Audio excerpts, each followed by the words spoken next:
Our hands straight chilling up in here. Look at this. Legs crossed, just absolutely hanging out with her sister Nastra up on Gwendolore, the Eagle here. Sisters of Twilight making their debut on this channel. Myself against Samurai Warrior once again. And of course, Sisters of Twilight up against Throt the Unclean. We've got Ariel, new Hawk Riders, Vanguard of Dryads, and some Treekin here. Absolutely wild. We'll go over some more of that in just a sec. As I haven't featured any of the Skaven stuff yet either on this channel, let's have a look. We've got Wolf Rats here, Mobile, Armor-Piercing Magic, and Poison variants, both. Packmaster and Throt the Unclean up on the Brood Horror. Not going to highlight these guys too much right now. I will have my own dedicated videos on them, but just so you guys know what's going on here. They've got this Molder Monster tag, which I'll talk more about later. That allows these healing abilities, like this Remoldered here, can only be used on them. It's also got Immune to Psychology, bonus versus large beast pack. Anyway, Packmaster here also provides a little bit of trickle heal. Up on the Brood Horror, also Regeneration, Terror, 90 speed, pretty decent stats. Not the best attack and defense in the world, but poison damage.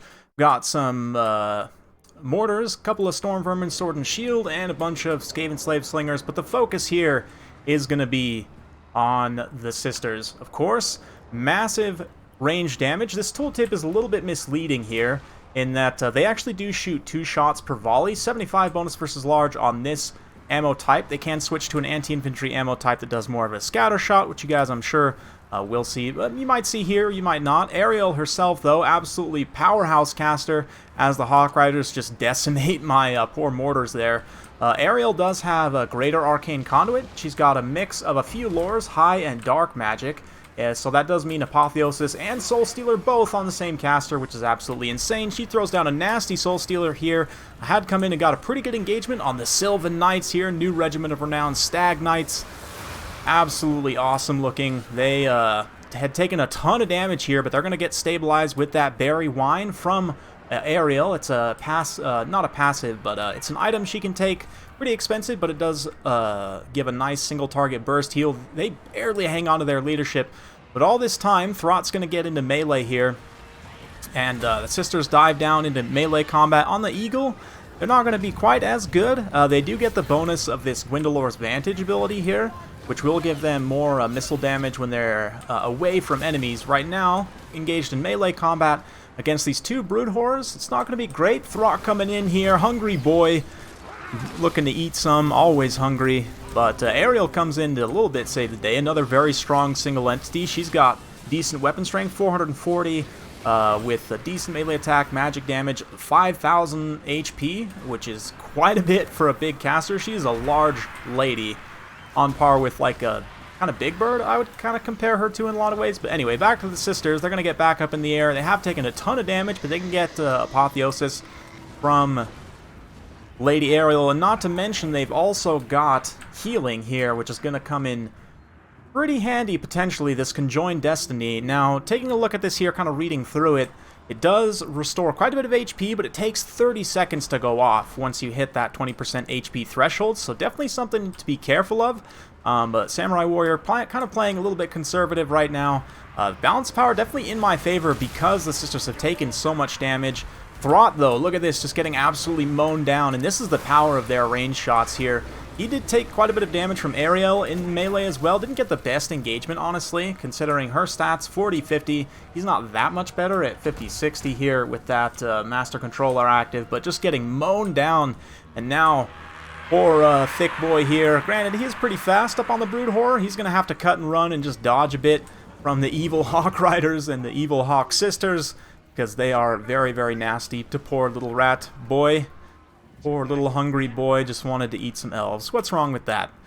Sister's gonna lance a shot there, and you do notice they kind of have homing shots as well a little bit. Like, you can dodge them, but it's pretty difficult. Throt even at 107 speed with that Scurry Away active. Even still, they're going to make consistent contact. And as I mentioned, this missile damage stat's a little bit misleading. That 75 bonus versus large is not really present, and it is a double shot, which is not really shown in the tooltip here right now. Hopefully that's a bug that Creative Assembly can get corrected. Keep in mind, guys, too, that things are not final. This is a early access build, so the stats and costs and everything that I'll be showing you guys are not final. There is still some time for some balanced feedback, potentially. But, yeah, the Packmaster now going to be the subject of the fire. I'm still feeling pretty confident about my chances, though, honestly. I've got all these wolf rats here. I'm a little bit worried about how I'm going to kill Ariel, though. Big butterfly woman is... I mean, she is a lady of the size to fit Orion. I mean, Orion might be even a little bit smaller than her, to be honest, but a large lady with these massive butterfly wings, just absolutely fabulous. The fact that she has greater arcane conduit and just a very strong spell kit. I think she has, I'll have to look through another time when I do a specific highlight on her. But right now, Sisters of Twilight just mowing down the Packmaster. He's just about up at his healing cap. So he has, of course, his own regeneration plus the kind of AoE trickle heal. Keep him in sight as the Sisters, the shots also, the anti-large shots do sunder armor. We didn't see any of the anti-infantry shots here, unfortunately. I thought Samurai might have switched to it for a moment to go after the Storm Vermin, but it looks like instead prioritizing all the ammo for going after large targets here, which is definitely pretty smart. The Wolf Rats, still enough of a menace, though. They're definitely going to be a very strong tool in this matchup. It's kind of interesting, the combination of the kind of Clan Molder versus the Wood Elves, because a lot of the Clan Molder stuff is not going to be great here. Like, Rat Ogres tend to be fairly vulnerable to even things like Deepwood Scouts or Glade Riders. Yeah, and, I mean, the Hell Pit Abominations are kind of slow. The new single entity Rat Ogre also, I mean, it does have healing that you can give it from the characters, of course, but still relatively squishy, low armor, kind of vulnerable to missiles. The Brood Horrors, at least, are pretty fast, but they're also not the tankiest of monsters, still kind of low armor, not the best stats in the world, and sundered armor, especially down to only 10, with the Sisters there, continuing to blast shots, and their ranged power is incredibly strong. I have to say, it's basically like a flying unit of Way Watchers, I want to say, but maybe stronger even with ranged power. I want to do some testing and comparisons. Unfortunately, did not get the chance to before I recorded this.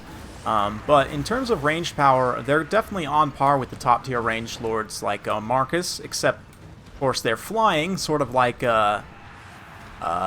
what's his bucket? The crazy vampire dude, Harkon. Harkon, I still think, is maybe a stronger lord, but these gals are definitely going to be super strong for the Wood Elves. Not to mention Ariel is one of the best casters in the game, just as soon as she enters, just coming in super strong. And these Sylvan Knights, look at this. Credit to Samurai Warrior. Those Lost Sylvan Knights, the Stag Knights here, took a ton of damage from that Hound surround early on. He was able to pull them back and has just been menacing my lines up to 120 kills, rapidly climbing 130, 140 even. Just absolutely insane. And poor Packmaster just getting beamed by the Sisters. So cruel. They've used up all their ammunition, basically shooting high-value single entities between Throt, who's relatively expensive, the Bells also, not super expensive for what it gives you, but definitely a high-value target. The Packmaster, of course, as well. And the Sisters, Astra, Arahan, absolutely just dominated. And, I mean, Arahan is the one with the white hair, right? She sits in front. She's the more aggressive one. That's what I was assuming here. Might be a little bit off on that, but I tend not to talk about lore stuff too much because I really don't know what I'm talking about, as opposed to, you know, like multiplayer balance and gameplay and so on. But man, look at Ariel's animations too. She like pulls up this almost like mini Dwellers Below type thing where she like gets the plants like growing out of the ground, slapping those poor rats around. Storm Vermin, Sword and Shield though, credit to these ratty boys. They're still strong as ever, going to be very good in this matchup. Nice Clan Molder color scheme too. It looks just kind of Skaven-y in that they just look kind of like gross. It's not super bright colored, it just looks kind of, you know, like dirty rags, which is very appropriate for Skaven. But in this endgame, you can see that balance of power swung way back against me. I am definitely not feeling too good about my chances here. The Plague Priest by himself, I mean, he might be able to finish Sisters of Twilight. I say finish, but they can always disengage here. And it looks like, I'm not sure if they've actually got their proc. I don't think so. I believe there's a big effect that you can see when it does go off, so we'll keep an eye on that. Maybe fast forward a little bit as the Hawks come through. I'm keeping my Hounds kind of in a position where they can support each other, so we do get a good charge there, break the Hawks, but the Sisters, there it is. The effect goes off, and you can see when this little sort of light thing is hanging out above them, that's when they're about to get their healing proc. If you can finish them during that time, that's, you know, ideal. But if, like this situation where I don't have any ranged units that can shoot up in the air, which was a huge mistake in hindsight, no rattling guns or anything like that. There's no more mobile units. You know, my hounds are over here, getting terrified away by the lost Sylvan Knights. They're, you know, not going to be any help in keeping her on the ground, or keeping them on the ground, rather. They get that massive healing proc right there, so pretty good stuff. I don't know if I would necessarily always pay the gold to bring that, as it is a relatively expensive ability, and, you know, especially against a very skilled player who brought the right build, it could be pretty tough to even make it work, given that you can get killed, you know, kind of during that 30-second time window. But man, oh man, if we take a look here, the battle breakdowns, I love this feature, by the way, one of my favorite new features. I'm sure I'll be raving about it for days. Just so much damage in terms of value, 1,100 damage straight up, but 3,855, almost 4,000 damage from the Sisters of Twilight there, mostly, again, pretty much exclusively against Plague Priests. I think there might have been 1 or 2 shots that went at the Wolf Rats, but against Throt, then the Packmaster, and the Plague Priest, kind of in that order.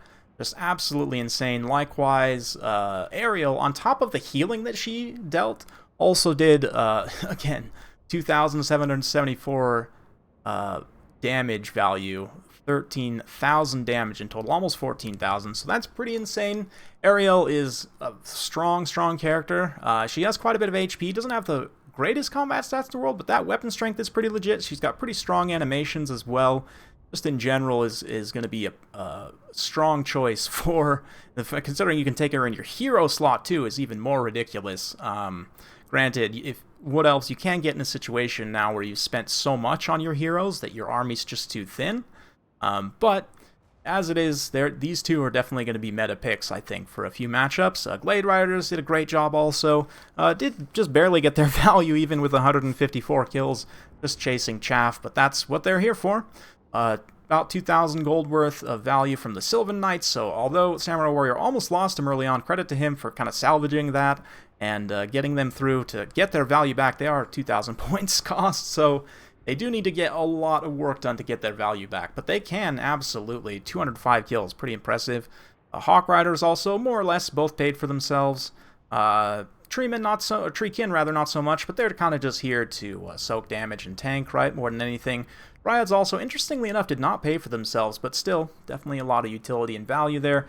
For myself, yeah, the hero squad, I mean, Packmaster kind of overperformed, the Throt kind of underperformed, Plague Priest kind of right on target, more or less. I would have liked to get a little bit more value there, but definitely the letdown here is the Mortars. Even still, as limited as they were still able to get, you know, 2/3 of their value, but not having enough that, like, these Skaven Slave Slingers actually also did get almost double their value in one case, and that's kind of crazy.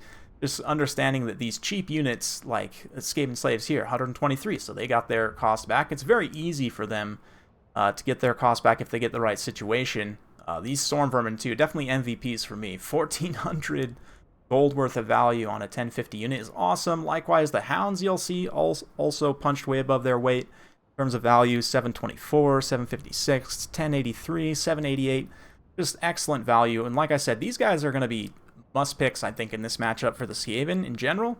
But definitely the Slingers were not enough to kind of shoot up in the air, and I also didn't micro them super well, shooting up in the air against Samurai's Hawk Riders and against the Sisters of Twilight.